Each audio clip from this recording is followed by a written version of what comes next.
Hi, this is Allie, author of The Perception Diet and owner of The Perception Trainers. And today I'm here to talk to you about something that I feel needs to be talked about way, way more and can really help anybody who's on any kind of healing journey to feel so much more successful, so much more grounded, so much more peaceful about their journey and their path. And that is talking about the middle of the healing path. Okay, so when I say the middle of the healing path, what I mean is the part in between, having whatever it is that you had. So for instance, having anorexia, having alcoholism, having issues where you continually engage in negative relationships, having really, really low self-esteem and everything that comes along with that. And having depression, right? So all of these kind of beginning phases of having something that you need to process and something you need to work through. The realizing that you have this thing that you need to work through, starting to work through it, and then that thing in between, right? So all those days, months, years in between, you really deciding you're going to get better from whatever it is that you're suffering from, and you reaching that place where you're better, are those that's that middle of the journey, the middle of the road, middle part that I just feel like nobody ever talks about. And I am absolutely equally as guilty for this as anybody. So in my life, I dealt with anorexia, and usually when I talk about it or when I write about it or when I'm sharing about it in any way, I tend to always, I talk about the nuts and bolts of being sick and how terrible that was and what it was like to be there. And sometimes, I go into stories about the craziness that ensued while I was ill.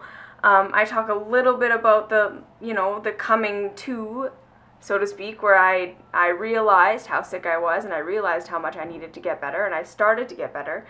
And then usually I gloss over the whole middle bit. I gloss over the whole actual healing part, and then skip right to the end where I'm better now and I'm walking free, and isn't that great, and look how inspirational it is to see that I'm recovered.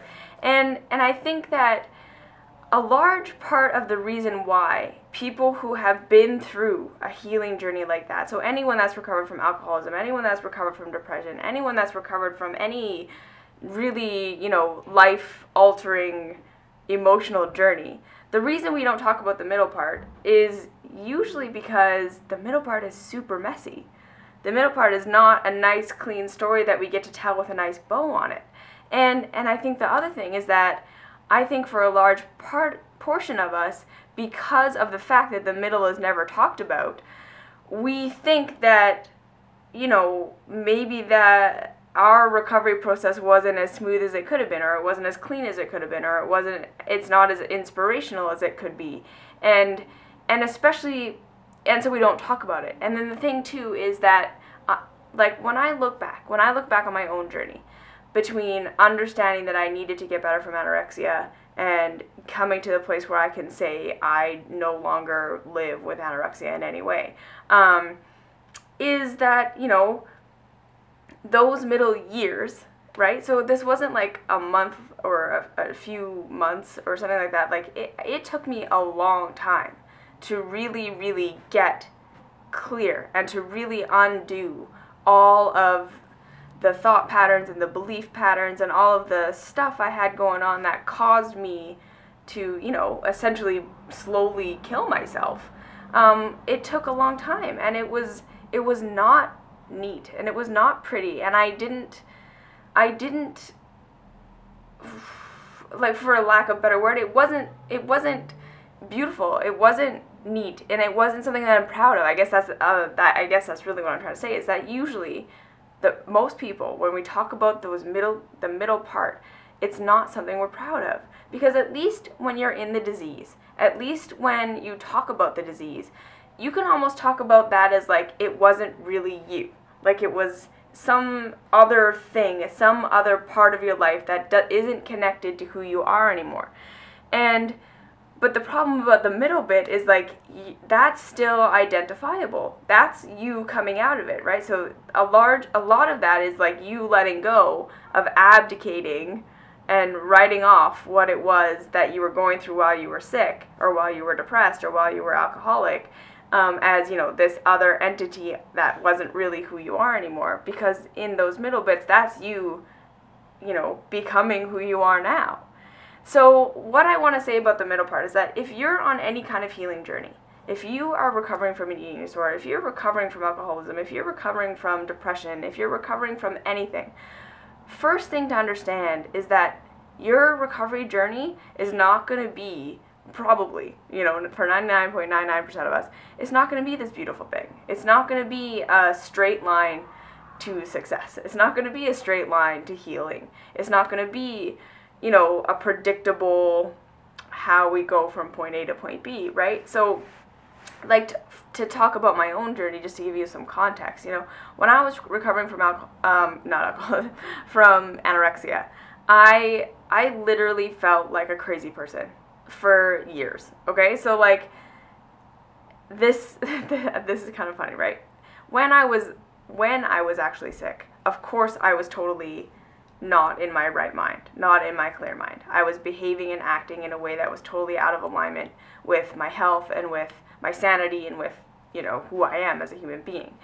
But the thing is, being in the disease, you're so consumed with it, you're so overwhelmed with it, you're so, you know, engrossed in what it is you're going through, that that's just your normal, right? And then this is the other thing, is that when you're in the disease, when you're in the depression, when you're in the alcoholism, it's predictable, it's stable, you can pretty much tell what's coming next, and those journeys are pretty well documented, right? Like, so for someone who is anorexia, you can literally look that up in a book, the DSM-IV. You can look it up, what I'm probably thinking, what I'm probably doing, what I'm probably acting like, what I'm probably saying, you know, it's predictable. It's predictable for you, it's predictable for everybody else. Same with alcoholism, you know, wives of alcoholic husbands, they can predict their husband's behavior as an alcoholic, and it's cyclical, and it's comfortable, right?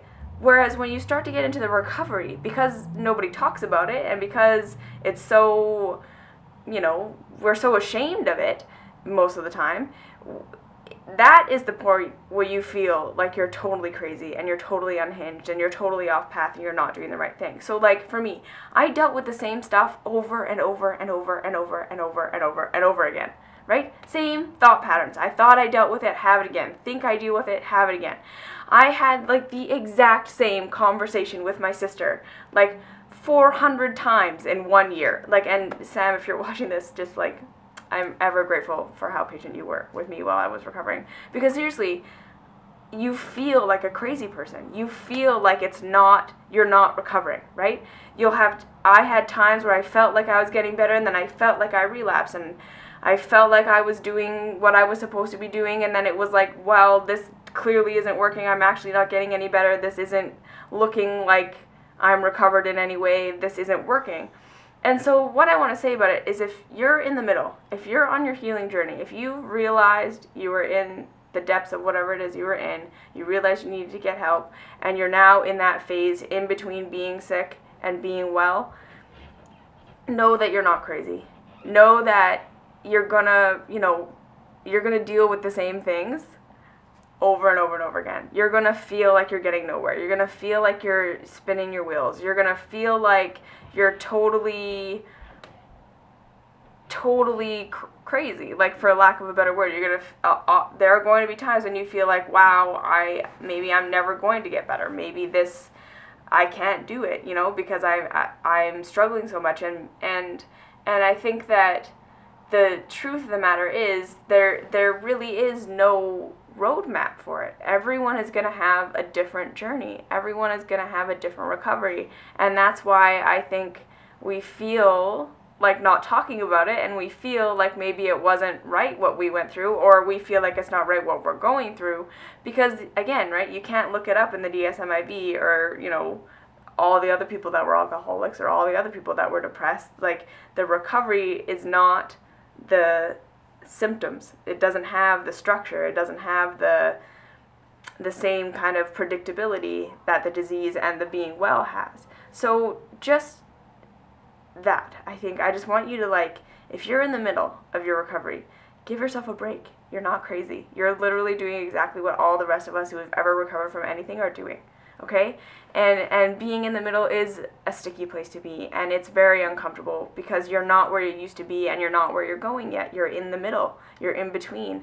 And you're going to feel like you're dealing with the same stuff over and over again. You're going to feel like a broken record. You're going to feel like you made leaps and bounds and then you backtracked and fell back. And you're going to feel like no one understands you, and you're going to feel like it doesn't make sense what you're doing. And I just want to say that as someone who's come through it, and now that I'm on the other side, I can say that that was it.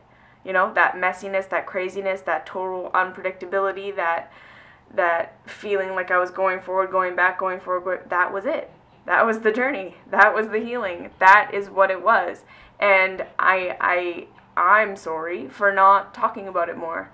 And I feel like I hope that this encourages people who are on the other side of their healing journey to talk about their middle more, to talk about the journey more, to talk about how messy and not clean and not predictable and not sequential it was, okay? And I hope that this encourages you that if you are in your middle, that you're doing the right thing.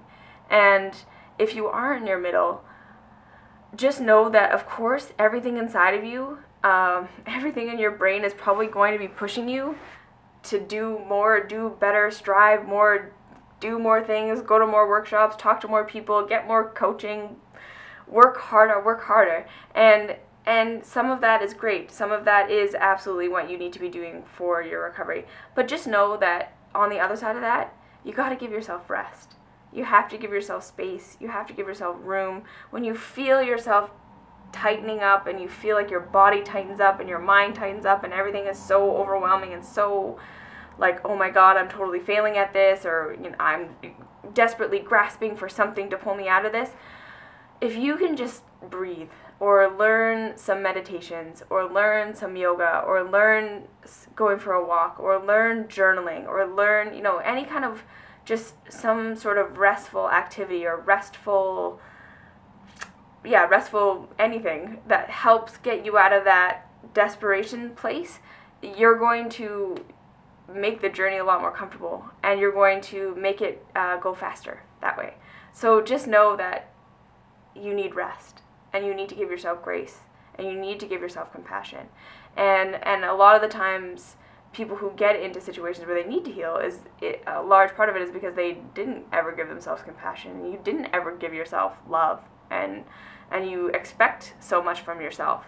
And so what I'm saying is, if you can just decrease your expectation of yourself a little bit, your journey's not going to look perfect. It's not going to look beautiful. It's not going to look like all pretty with a bow on it, and no one's does. And to understand that, you know, sometimes rest is the best thing. Sometimes giving yourself a break is the best thing. And I had to learn that too, right? I pushed and pushed and pushed and pushed and pushed and pushed and pushed, and some of that pushing was good. Some of that pushing is what got me where, you know, to where I needed to be. But some of it was totally unnecessary. Some of the time it would have just been better for me to just lay on the floor and breathe, okay? So if you're in your middle, give yourself a break. Understand that no one talks about it because it's not clean, it's not pretty, it's not predictable. I could tell you about the 5 years that I recovered, and yeah, there was a lot of crazy times in there. There was a lot of not stable alley in there, okay? And that's just a part of the journey. So you're not doing anything wrong. You're doing it right. If you're on the other side, I encourage you to talk about your journey more. Even like link your videos below if you want to talk about your middle, so we can encourage everybody else who's in their middle that they're not crazy and that they're doing what they're meant to be doing. And even if this encourages you that you're on the other side and you look back and you're kind of embarrassed about your middle, don't be. We all go through it. That's how it looks. Okay, if you have any other comments, questions, concerns, post them down below. If you have any requests for videos, post those down below, and I'll talk to you next time.